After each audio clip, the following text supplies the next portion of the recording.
Coming up on a special edition of Motorsport Show, we take over the streets of Miami for the Formula E Miami E-Prix.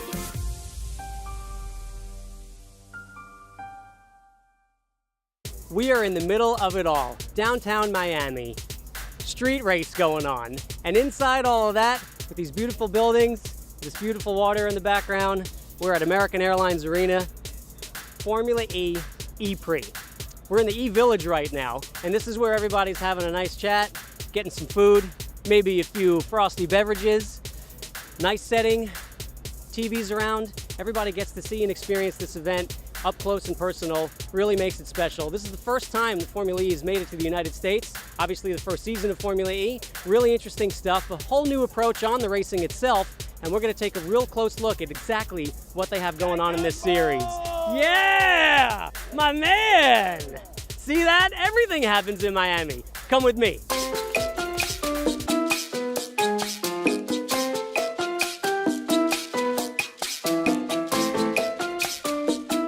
What we're trying to do here today is get a little bit of a feel for exactly what people know about Formula E.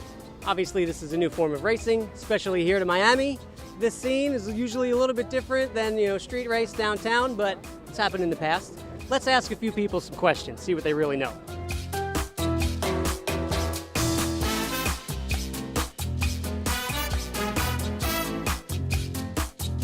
How many pistons are in the Formula E engines? How many pistons? 0. How many cylinders? Cylinders, 0. Well, why is that? Because there's a motor, no engine. Can't fool this guy. Nice. What kind of gas do they run on? Premium. Premium gasoline, huh? Premium energy.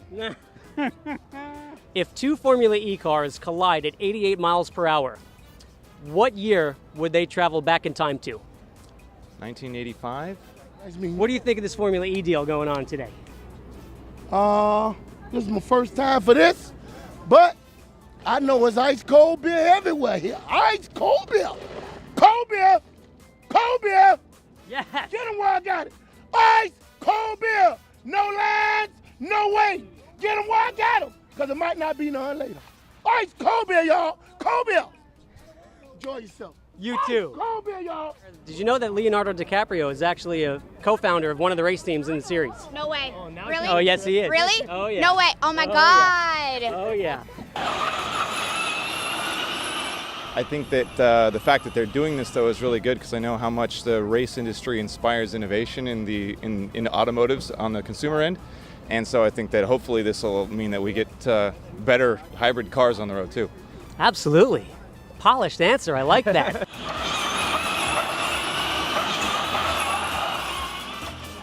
As you can imagine, we've got all kinds of racing star power here in Miami for the Formula E E-Prix. And I'm here with Olivier Pla, who's recently announced he's one of the factory drivers for the new Nissan LMP1 WEC program.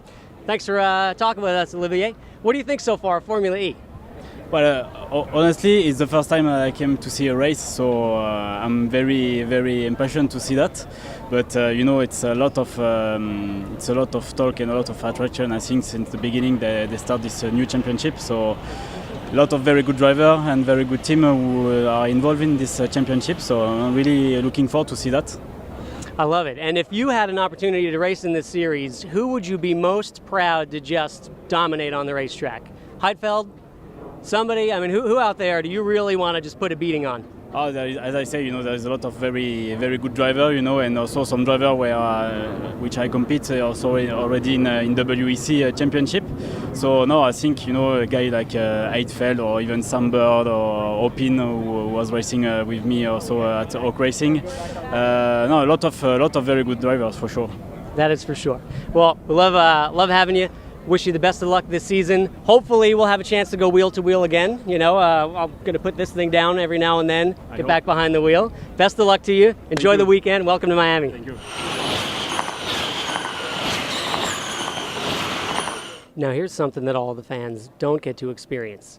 I am standing on the floor in the middle of American Airlines Arena where this city's very own Miami Heat go to battle. Here it is, ladies and gentlemen. And what's really unique about this right now is that the Globe's media for Formula E are all sitting right over here. This is a really neat aspect of this event and something truly unique for anyone in motorsports in general to have their media center and do all of their work in the middle of a sporting arena. How cool is this? So this is a bit of a unique situation.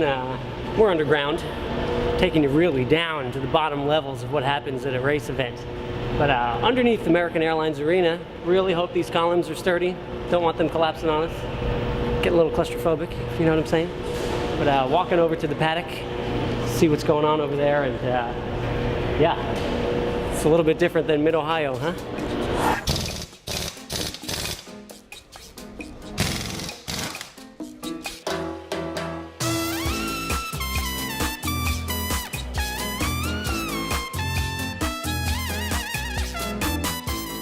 I'm here with superstar race car driver and world-renowned team owner Enzo Potolicchio with 8-Star Motorsports. We're just hanging out at Formula E, right? You're bumping into everybody. What do you think of this so far? It's great, and it's close to home. You know, Stefan Saracen, our teammate, is here driving. A lot of the WC drivers are here that we know from a long time, so I had to come and watch. You know, they just kicked us out because we had dogs, so they kicked us out of here. The service dog ticket didn't work here, but we'll be fine. We have grandstands, and we'll enjoy watching the team and support Venturi with Stefan and keep going. That's really great. Yeah. So, I mean, is this obviously now you've started your own Indy Lights race team? Yep. You're leaning more towards, well, not say leaning more towards, but you're venturing into the open wheel market. What do you think about the possibility of running a Formula E team of your own one day? I mean, green. Anything that's green now sells, I guess, and it's good. It's good for the environment. This was a great thing that they did, and it's the first year. It's tough, but I definitely think there's an opportunity, and that's why so many the teams jumped into it, like Andretti and people like that. So, yeah. So I think we have to keep our eyes open. This is going to grow and get better and better, and it gets venues like this. Major cities didn't want the smoke and the contamination and the noise, and this definitely brings something that they can deal with. So yeah, looking at opportunities like always, you know me, and I'll race the 12 hours of Sebring this next weekend with AF Corsa, and I haven't announced, but I'll announce today. I'm doing Black Paint Championship with AF Corsa with Marco Ciocci and Perazzini. So I think it's a good lineup for that. I heard Marco is not feeling so well. And I'm honored that you're asking me to drive with you. We've been competitors, and it's been destined that we were going to be teammates. Yeah, it's going to work out.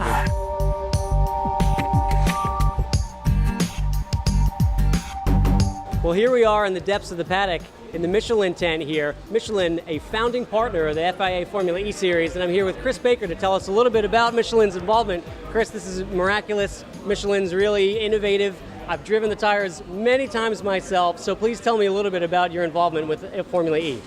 Well, as a founding partner, it gives us the opportunity to shape the series a little bit in our vision for the future mobility. Obviously, the really visible thing is the fact that for the first time in a major open wheel racing series, we're using 18-inch seat diameter tires. IndyCar is still 15-inch, Formula One still 13-inch.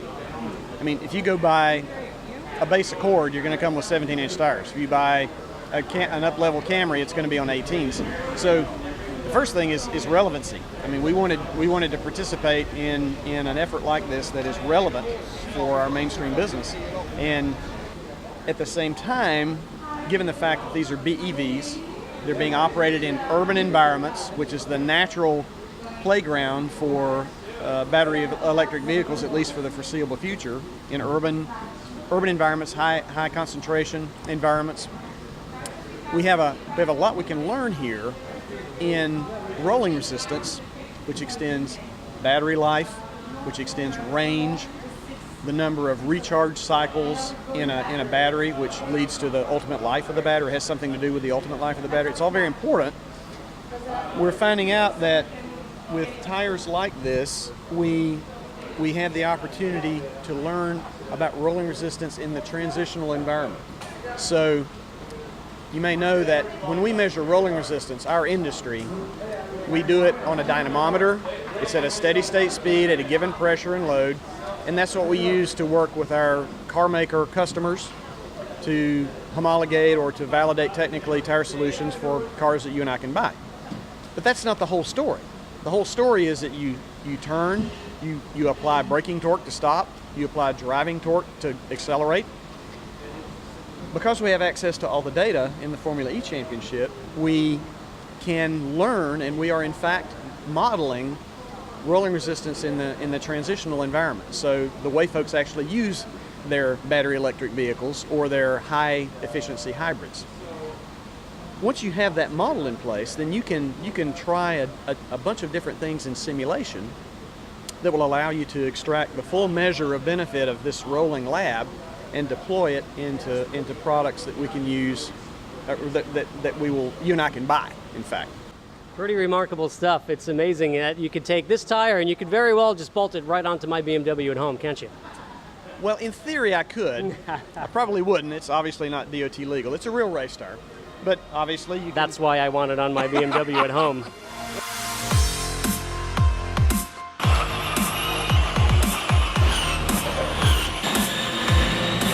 We're down here in the Formula E paddock, and I've got my former race engineer from Level 5 Motorsports, Matt Greasley. Matt, working with Mahindra Racing. Yep, Tell indeed. me, from an engineering standpoint, tell us a little bit about what it's like to work on these cars and how you make these things go fast. It's interesting, to say the least. It's revolutionary. It's brand new. That's been the biggest impact for us, is just learning new skills. It's been ground zero straight up. It's been hard work. Won't lie to you. It's been very different, new concepts, new philosophies. That's the biggest problem.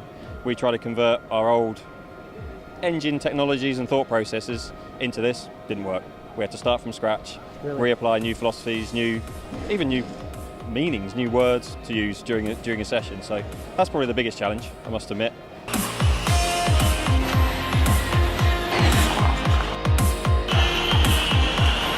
Here in the Formula E paddock with Antonio Liuzzi. Obviously, your first weekend with Formula E. Tell us a little bit about the transition and what you find from the cars so far. Definitely, it's really exciting. I was expecting to have a different experience, and it's definitely is a different experience. The car are really strange to drive when you come from a normal engine, and this is fully electronic, so you have to get used to the braking system, the regeneration system. Everything is weird when you're used to different cars, but the cars are good. It's good fun to drive. I think we will have a great show in the race. We just did a few laps in practice and qualifying, and this is my first experience, so I don't know much what to expect for the race, but I will push hard until the end, and I think we'll have a great show. That's fantastic. And now, as far as just the response of the car, lightweight, nimble, I mean, what is the car's strongest capability? I have to say the brake is pretty good, because even though we have not a great performance from the brake itself, but the fact that the engine is electric and you can regenerate power in braking, that helps a lot. So it's quite weird to control this power, and you can do it like with a little handbrake beside the steering. We have a little paddle that you use for slowing down the car, and that is quite tricky because it's a good tool to use and it can make the difference in the race.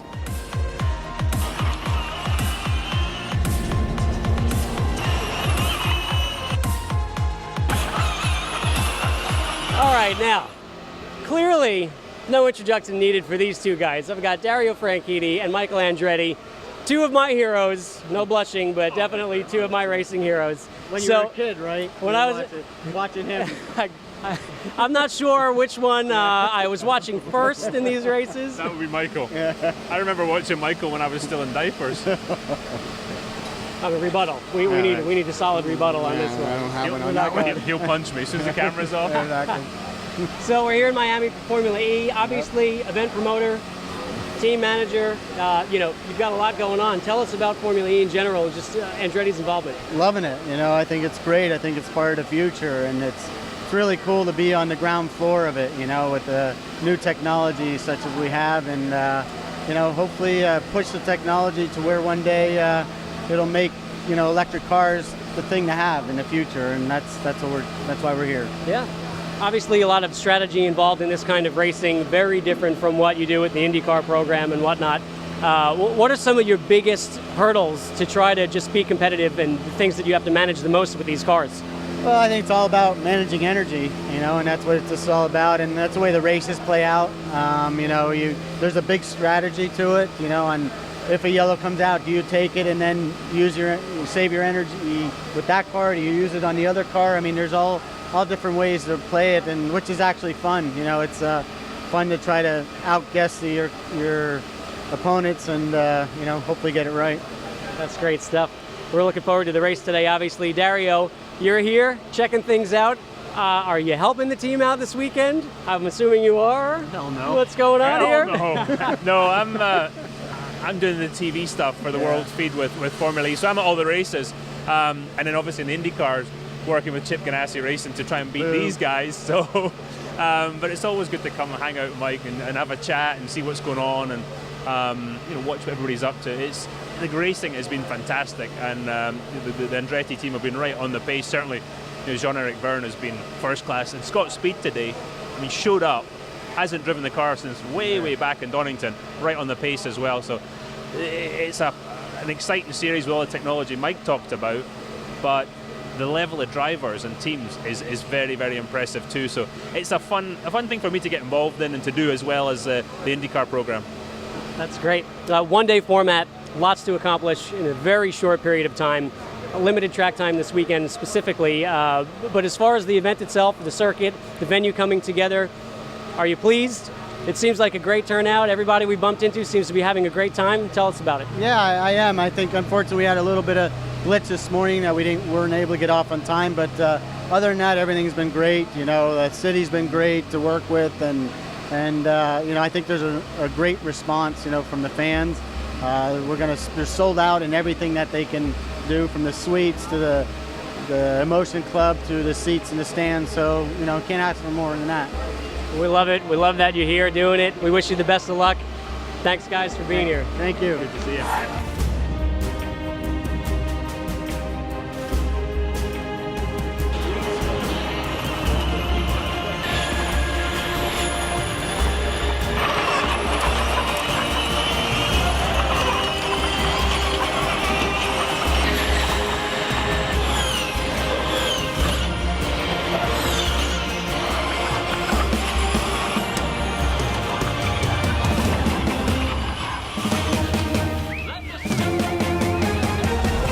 Outstanding race today. How does it feel to win here in Miami?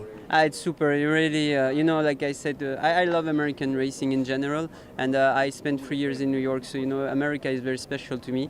And yeah, Miami is a city I really love, and you know, for me, we came here, the whole family, my wife, my brother is here, so it's super nice, you know, to be honest. So I'm really happy right now. Obviously, you're coming to grips with this whole program, Formula E, the cars, the team, strategy, and whatnot. You guys had a great performance today. How much work is it to get to this point? It's a lot of work, you know. I mean, we've been working really hard all summer, and my team is working super hard between races. We prepare things as much as we can. You know, in racing, you cannot control everything, but we try to control as much as we can. And to be honest, for me, is really a pleasure to be driving with that team. They take care of me. They push me. They criticize me when I do something wrong, but I like, you know, because I can go ahead. And yeah, I think today was a really good. The whole day I had a good performance, so I was really happy. You're rewarded properly. Nice win. Congratulations. Thank you very much. Thank you.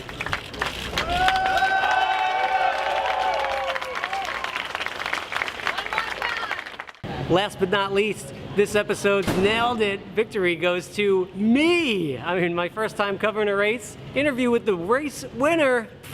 I got this. That is a wrap, folks. Formula E, Miami E-Prix. I'm on the podium. Check it out. Thanks for joining us on Motorsport Show with Guy Cosmo. Find us exclusively at motorsport.com. See you later.